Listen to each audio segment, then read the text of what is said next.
Welcome back. It's Recovery Sort of, the podcast, where we explore the struggles of life, the challenges of mental health and recovery, and the spaces between. We express our personal views on life here, and this podcast is not meant to replace medical advice or tell anyone the right way to live. This podcast is best used as a place of curiosity and questioning to accompany you on your journey. Be aware there is strong language. Here we go.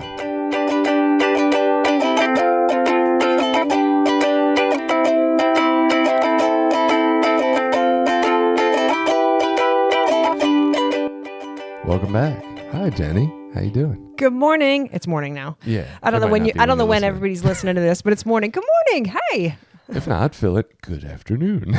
Good evening. Good night. Okay, there you go. There's all your options. All covered. Yep.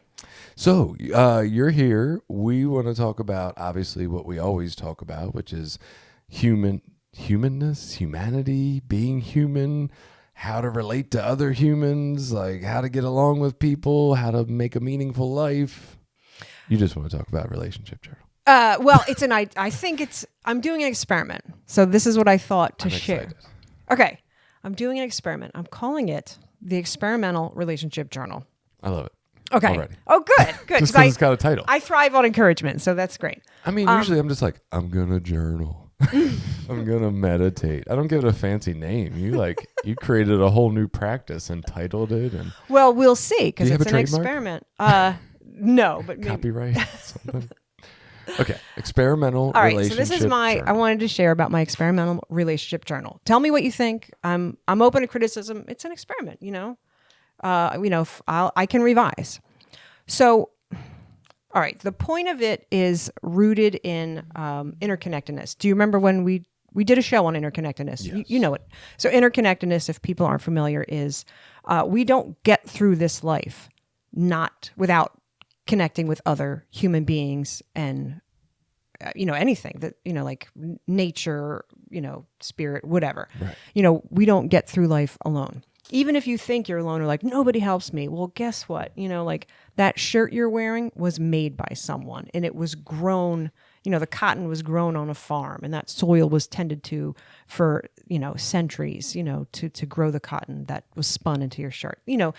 We are interconnected, and every day you see people in the store, or I don't know, I guess even social media. When you do your, people at work, you're always interconnected. Anyway, so there are times when my mental health issues will tell me that I'm all alone, or that I'm no good to anyone, or it doesn't happen a lot these days. Is this your version or slightly different version of I think mine is more like nobody loves me. Is this the same feel, or is this slightly different? Yeah, there are times when I'll get it. Well, I do feel loved. Like there's always that. I always have my kids. Like I'm like, well, they love me, but then I'll go to, but I'm no good. Like they love me because I've fooled them. I've tricked them. Okay, so see, that's interesting, because I definitely have people would be better off without me in their life kind of phrase that happens for me. But I think there's times when even I get to that dysregulation where it says your kids don't really, they love you on a kid level, but they're still going to pick a tablet over saving your life if it came down to it. You know what I mean? So I don't know. It's just interesting. I'm just curious what everybody's. Yeah, I think mine is slightly different. I think they love me, but they don't really know me. They love me because they think I'm something else. They love me because they're stupid. I don't actually use those words, but no, I think that I've fooled them or tricked them, or they don't really know me. If they really knew me, they probably wouldn't like me. That script will run. So I got one kind of like that. That's more, I've used it more in the relationship world, like the romantic relationship world, around they only love me because of this or because of that, because I do this for them. Because you have a podcast. Yeah, sure. That's totally my memes. It's my recovery memes. That's what it is. That's all they're here for. Guaranteed there is someone. Okay. Yeah. So I got us a little Out off yourself track. in the comments. Right, Okay. right. I got us off track.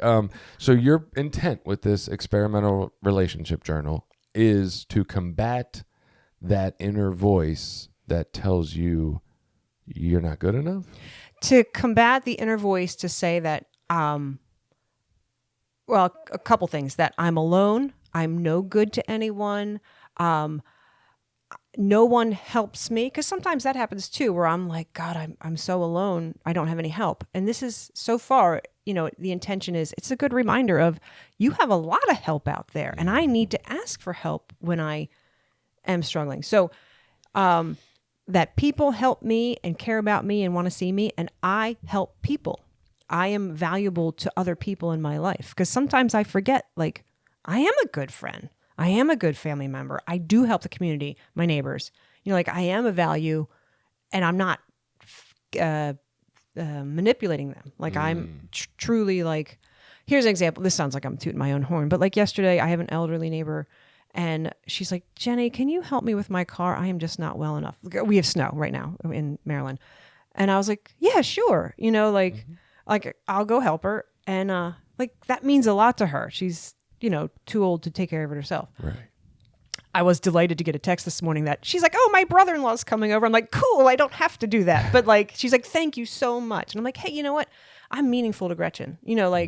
That mattered to her, and I forget that I am a good person sometimes. I forget that I'm a good person sometimes. Like, I just say yes to, seniors living in the neighborhood, So I hope that my relationship journal will help me remember that I'm a valuable part of other people's lives, in addition to them being important to me.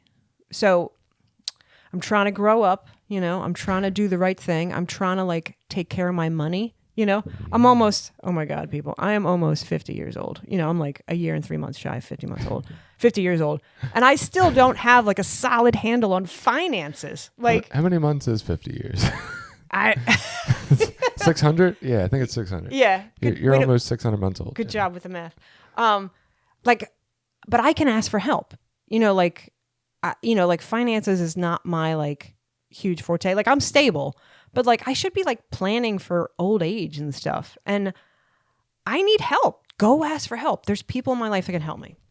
And, like, so doing this relationship journal helps me remember, like, there's people older than me that have experienced this. There's actual professionals out there that do this. Yeah. So, do you have any questions? Otherwise, I'll tell you how the journal looks. Yeah, I got questions. So, just to clarify, your intent with this, I'm guessing, sounds to me like you're noticing there's times when you don't seem to have access to the full picture of your reality, and that maybe your brain takes you to just seeing some negative pieces or some yucky feelings, or maybe seeing the world through the lens of a yucky feeling. You know what I mean? Almost like sunglasses, it's tinting everything to look dark. And the intent of this experimental relationship journal, I'm thinking, is a place to go during those times to remind yourself, or maybe just the day-to-day practice so that it's fresher in your head. Yeah, I would say it's more preventative. Okay. Yeah. Had you thought about using it at a time when you're having one of those moments where it's like, yes, just pulling it out and being like, yeah, and I can flip through.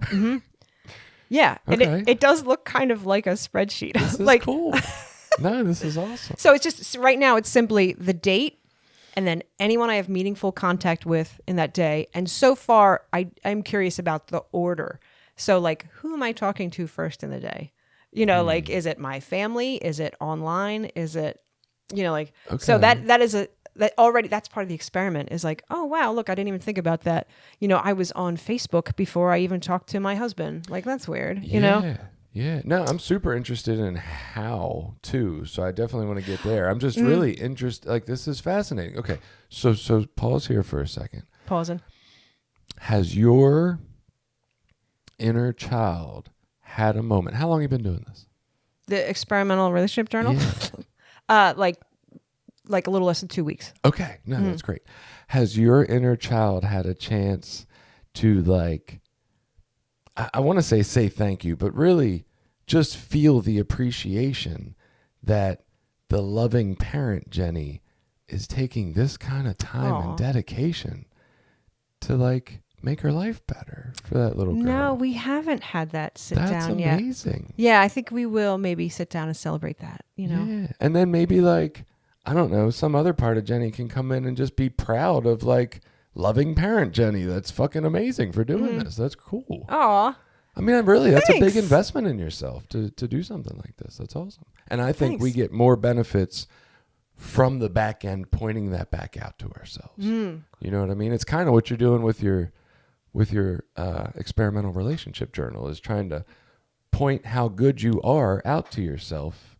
And I want to stop you along the way and do it again, because this is awesome. Well, thanks. And I do appreciate that. I also try to include in the journal when I spend time with me, because that's part of my mental health practice. I don't have a fancy title for that yet, but but My like experimental mental health practices. So I'm a journal, like, because I did the journaling show here, and so journaling is like my go-to tool for a lot of my mental health stuff, and so I make sure to note in the book, special time with me, and that would be something like communicating with little Jenny, or plotting out some dreams or goals, or plotting out just even my week, like just spending time like, all right, how do I want my week to go? So I do put me in there too. M-E exclamation point. Me. So so you have mentioned that you keep track in order throughout the day of when they happen. Yeah. Do you mark the time too, or it's just the No order? time. Okay, so just the order. And then are you tracking, because you mentioned like the ways you're there for others and the ways they're showing up for you. Are they separate columns? Not separate columns. Okay. It's basically just like when I say spreadsheet, it's like date and then a list of names. So Okay. it's not a very big spreadsheet. And as long as there's a name, that means there was a Meaningful contact. That's what I'm meaningful calling. contact. So, which includes social media, because I had to think about my relationship with social media. That is contact in a way. So if I'm like liking a post, no. But if I get in a messenger discussion, that's yes. And so I guess one could pick apart the gray area of meaningful contact of social media, but do I feel like we've had meaningful interaction? Yeah. I mean, at the end of the day, when you lay down at night, it doesn't really matter what the other person in the other house is thinking or feeling about that. It might have been a passing, moment for them and not that big a deal. But if you lay down at night and it felt meaningful to you, that's what matters. So I don't think there is a gray area. I think if you felt it was meaningful, then it was meaningful. Yeah, good. Thanks for backing me up on that, because there's people like across the country that I am not going to see for years, but we have a great correspondence, and they matter to my life. Yeah. So how do you, and this isn't to pick it apart in any way, just out of curiosity, like how do you feel through the variety of text messages? And I don't know, I don't get a crap ton of text messages, but maybe 3 out of 10 are meaningful conversation to me, I would think. Whereas other ones are just like more day-to-day planning or scheduling or how to get through your day. What do you need, Okay, so far, I think I've included all my text conversations. Like, even if it's somebody just saying, like, oh, like Caroline's sick, she couldn't make it today. Like, I was like, oh man, I hope you feel better. That was meaningful to me. Like, I wanted to, sincere about like, oh, I'm sorry about her. Like you might not have as many meaningless conversations through text as I do. I don't know. Not that I have a lot of meaningless conversations. I don't know. I guess I'm trying to think of like somebody texting me at work and being like, hey, do you know how to work the printer or something? And me being like, yeah, I'll show you real quick. You helped that person. That's meaningful. That's kind of meaningful. Damn, maybe I'm selling myself short. You were important to that person. They could have reached out to anybody, but they reached out to you. And why? Probably because they knew I was there, but also probably because they think I know shit. Yeah, and you have a podcast. Why do they think I know shit? And the recovery memes. And the memes, I forgot. It was memes, not the podcast. Yeah. The podcast was like, he's kind of attractive. He's got a podcast. But the memes, that's the panty dropper. Some of those memes are mine, everybody. Oh, yeah. It's the boxer droppers. The funny ones are mine. The boxer droppers are his. So how have you felt so far? I know you said you're a little under 2 weeks into this. How has it felt to do this practice? Good. Yeah. Yeah. Really positive. And so far, not a burden. And I think that's when I'll end up dropping the practice, when I'm like, I got a good. I have the same pattern if I do like a calorie counting app. Like I'll do it until I get into a new habit. Then I'm like, okay, I don't need this anymore. And then I know I can pick it back up if I'm feeling low. But I'm going to keep doing this. It's not a burden to like whip out my phone and just add another name. So I have no end goal in mind, but it's interesting to see what little side observations come in. Like, who do I talk to first in the day? I don't know what's next. Like what other, maybe I will add columns, later. So it's just, let's see how this rolls out. Well, when you first mentioned it to me and you were talking about the idea and you kind of, I guess just to convey the idea, you were talking about like ways you show up for others, ways others show up for you. So I was hoping it didn't turn into almost a competition sheet of like, oh God, they're outdoing me. I got to show up more or something. I was worried about that for a moment. No. Didn't really think about that, but my mind could go there. Maybe if I had more free time, I might really pick apart that. But is there any space where you could see the tracking itself turning against you, so to speak? Like, oh, there's too few names over the course of this last week. Look at me, I'm slipping or something. Like, is that a chance, or is there potential for that? Or have you kind of built in what to do for that? Yeah. No, I haven't really thought that it would ever be a negative like that. Never considered it. I should consider it. I have thought, I'm like, oh, I wonder what days, I wonder how low I might go on a day. How few names. I have been curious. I'm like, I wonder how few names I can get in one day. And, like, yeah, like, and I haven't like taken that personal challenge, but like, let's face, I'm hard, I have a family, like, and I'm like active in the community. There's not a day where I'm not at least getting texts or taking care of my kids or, like, I just don't know. I would actually like a day of peace, like if I could, which is funny because I was just on a retreat, but oh my God, it was so full. It was so busy. I didn't even list all those names. I just put a group. I could see like going camping by myself in the woods. I know that is for a day and I only would talking love to that. myself. Yeah, I that would be. And I've read of other people in recovery who have done that. And I'm like, when will I get a chance to do that? I just got to set it up, but I have to balance it out with all the other like social things I want to do. Like it's so. Yeah. Mm-hmm. It's hard. I definitely have been noticing that for me, and I read this book, 4,000 Weeks, probably 2 years ago at this point, but he was talking about the average lifespan is 4,000 weeks, which isn't a lot when you put it in that kind of number. And that we generally we wait till the last like 2 or 3 to live the way we actually want to live. That is so sad. I know when somebody finally retires and then they croak. Oh my God, that is the saddest. Or you get you know what you would do if you went to the doctor today and they said you have 2 weeks to live. You know how you would spend that time. And his argument is, he was like a guru for like time hacks to get more shit done. And that's what he was doing with his life. And then he stumbled across all this information. And he says, why do we wait to the last 2 or 3 weeks of our life to live it in the way that's meaningful to us? Why wouldn't we do that sooner? And he talks about the way of getting there is like listing the top 6 things you care about doing and then dropping the last 3 and never doing them again. Because you don't have time for all that shit. And like that's been where I've been in my life, is like, what can I get rid of? Because I don't have time for all this shit. Stuff-wise, event-wise, like I kind of just want to do less all around. Yeah. So that's, I don't know. It's interesting to try to like... a simple life. Yeah. Much more simple. Yeah, that does sound nice. I know. I think I mentioned this on the show before, but like Peter Levine wrote A Year to Live. And then it's a book where like, all right, you have a year to live. Go do all the things you want to do. And then you go on and live and you have a nice, simpler life. I haven't done that, but I've like thought about the concept of it. No, I love that idea. I love that idea.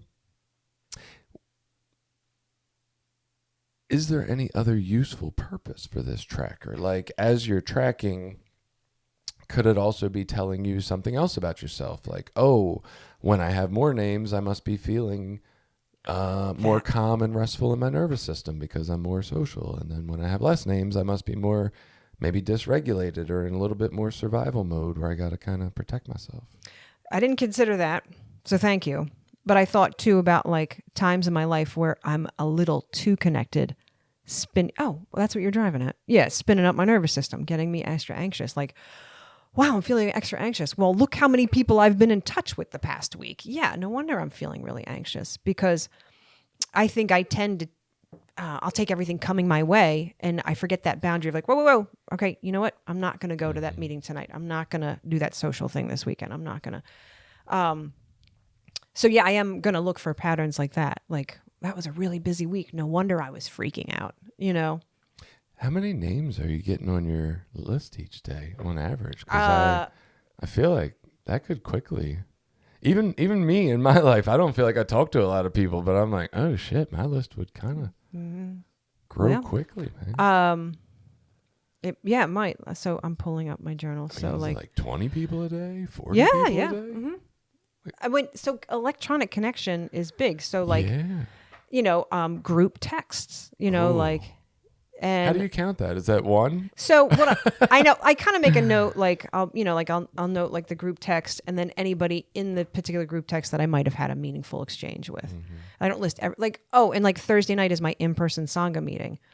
So I'll put Sangha, but then I'll list, maybe it's like 3 people that I personally interacted with. Like I don't list everybody at the meeting if all we did was say hi. I gotcha. But I still think it's worth to note Sangha. Like I was there for people. Right. But these are the 3 that so. Now, like for the podcast, do you count that as, like this morning, is it just, I had an interaction with Jason? Because we've gotten plenty of emails that say, thank you so much for your information. You've been useful to us. Yeah, no, so this is the first time I've recorded since I started this experiment. Right. And I would just put Jason. I wouldn't put like the audience, but I think I will note RSO just so I know, that this was a recording date.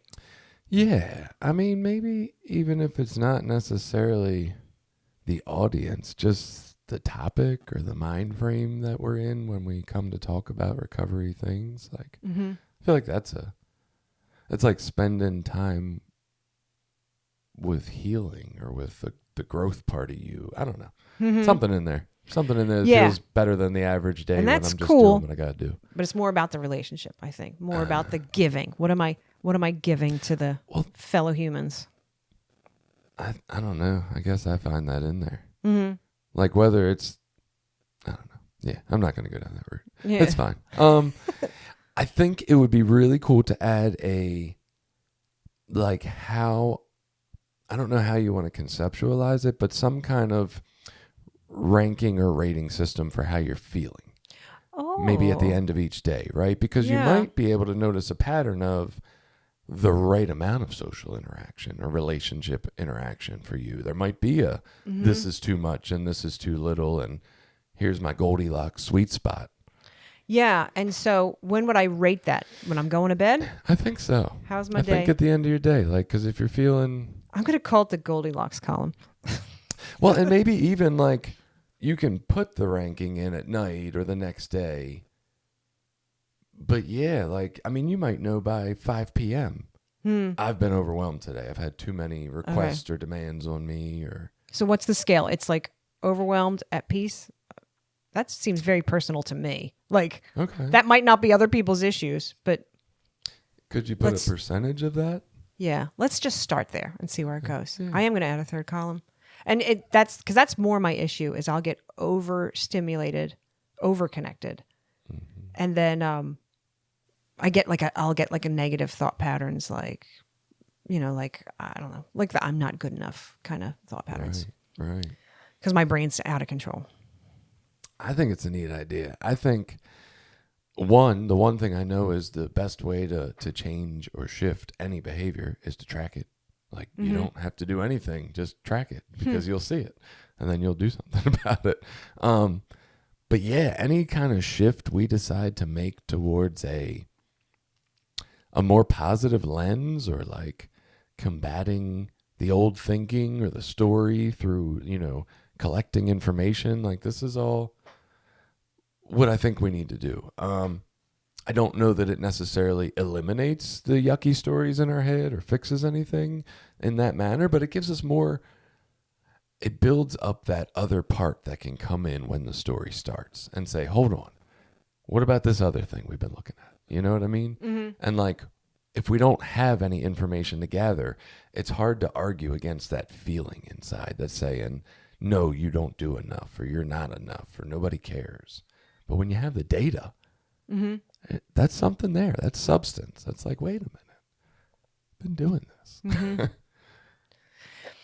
I think it'll be interesting to track when I'm doing that yucky feeling, when I'm doing too much with certain people, maybe, maybe interacting, social media again. I bring that up again, but like, maybe, hey, you know what? You're not feeling good. And look, social media was really popular these days. So I'm always on like a love-hate with social media because it is awesome for connection. And like even just getting here today, I saw there was a snowdrift on the road that I was supposed to come. So I was like, cool, I won't waste my time going down that road.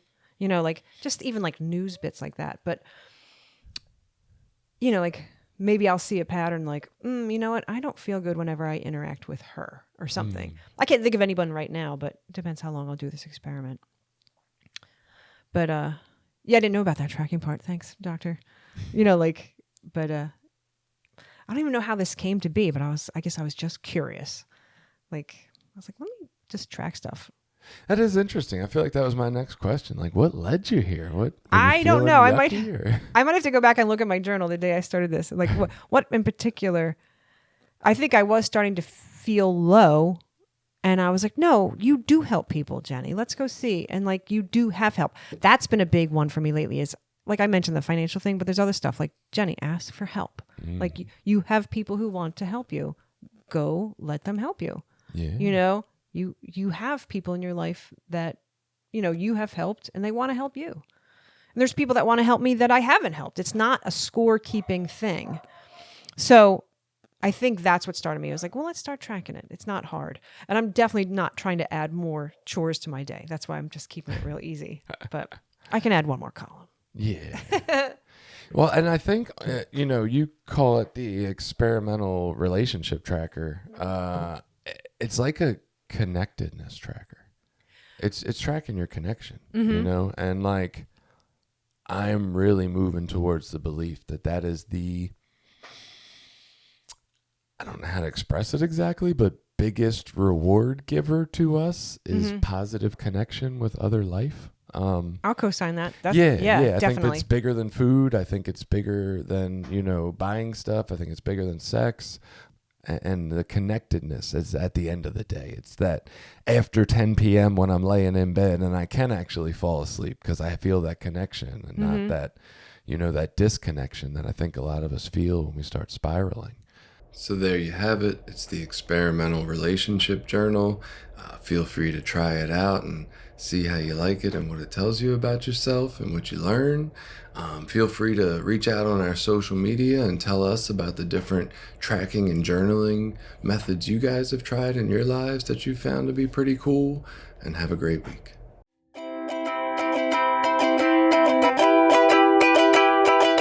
Have you found that listening to the Recovery Sort Of podcast has helped you in your day-to-day journey? Please share the message of compassion and well-being with the loved ones in your life. Connect with us more at recoverysortof.com, Facebook, Instagram, Threads, YouTube, and other social media spaces. And have a great week.